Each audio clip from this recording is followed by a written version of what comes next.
obusiraamu butulagira ne butugamba okujja ebinyiiza abantu mu kkubo, si bwe kiri? naye ne weesanga ng'oli mujjumbize mu swala naye nga gwe akulira okukanyuga kasasiro mu kkubo, tolabanga byosaala byawukana ne byokola. gwoteera abantu kazambi n'agenda mu mayumba gaabwe naye nokola ki? osaala. tebina bikwataganira.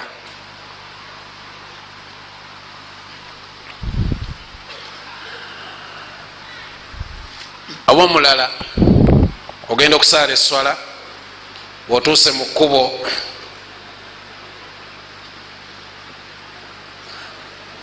okuwa ekyokulabirako, ozze n'emmotoka yo opaakinze ku geeti yooli, gwe ne weetambulira kubanga eswala etuuse ogenda kusaala. oli ayagala okufuluma nga wakoze eki? byogenza okusaala tebikwatagana ne byokola.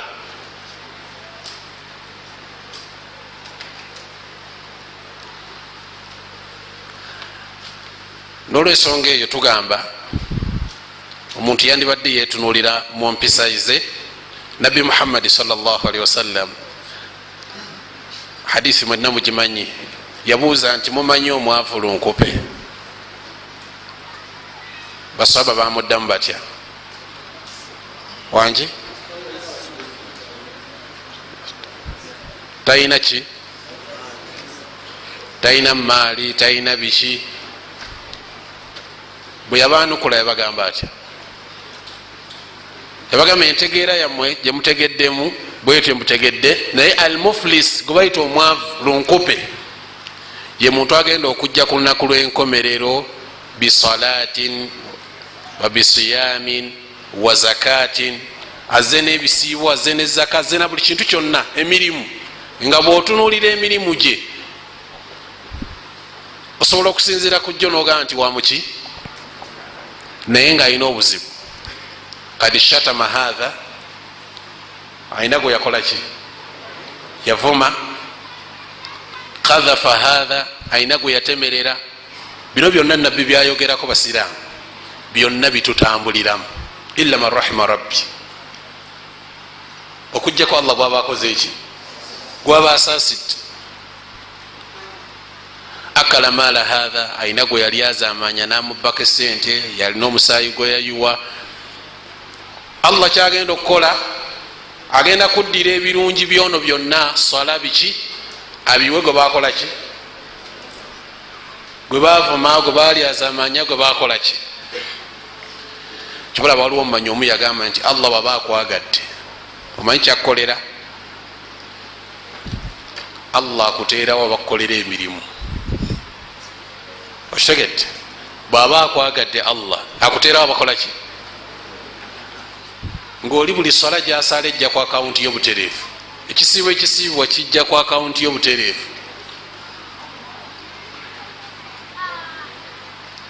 era oli bwakugeya toddawo n'osunguwala nnyo n'onyiiga nnyo. kitegedde? alina ebirungi byakuweereza ku akawunti yo. oba akuvumye oba akoze eki? tulina n'abantu betugenda okwejjusa ku nnaku lw'enkomerero, naddala bwe kituuka ku baana abatambulira mu bidduka munga abataase abatutaase. tazibya lunaku nga tavumye muntu ku kkubo, ate gwavumye takimanya nti akoze eki? naye empeera zo omuweereza bagiyita sadaka tukyeyo. omuweereza sadaka tonjaliya alizisangayo. muntu atuuse mu bbaliyo talina kyalina, nga nti nedda totya, olinayo wano emirimu gyemirungi kyenina wano, nti ate nagikola ddi? tofaayo, tuulaawo ojja kulaba engeri gye wagikolamu. bakugireyo oyo yakuvuma, yanvuma ddi? gwe tewabimanya, fe twabimanya. yakugeya, yange yatya gwe tewabimanya ffe twabimanya. Ekikulu kyolina okukola genda ku mirimu olondemu eginakusanyusa.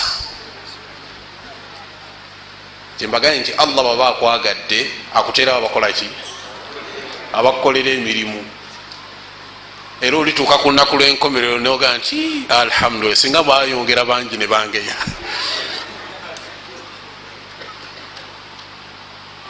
Ng'olaba emirimu gye bakolaki ng'ofaananirako ddala n'omuddu Allah subhanahu wa ta'ala gwagenda okuleeta ku lunaku lw'enkomerero.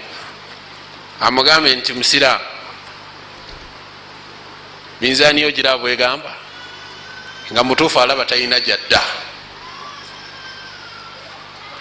amuzze wabbali. Nabbi sallallahu alayhi wa sallam atugamba nti Allah agenda kuzza omukkiriza wabbali, tagenda kukubuuliza mu lujjudde lw'abantu, akuzza wabbali.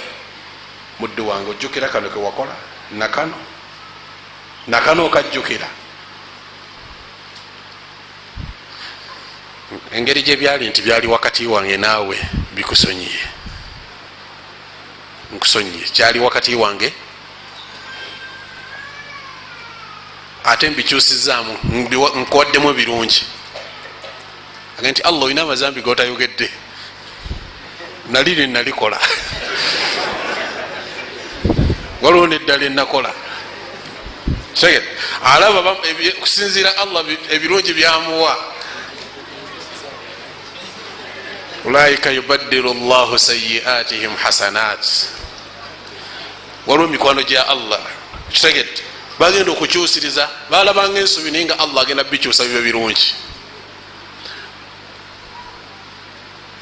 Byali wakati we nani ne Allah subhanahu wa ta'ala. Nabwe kityo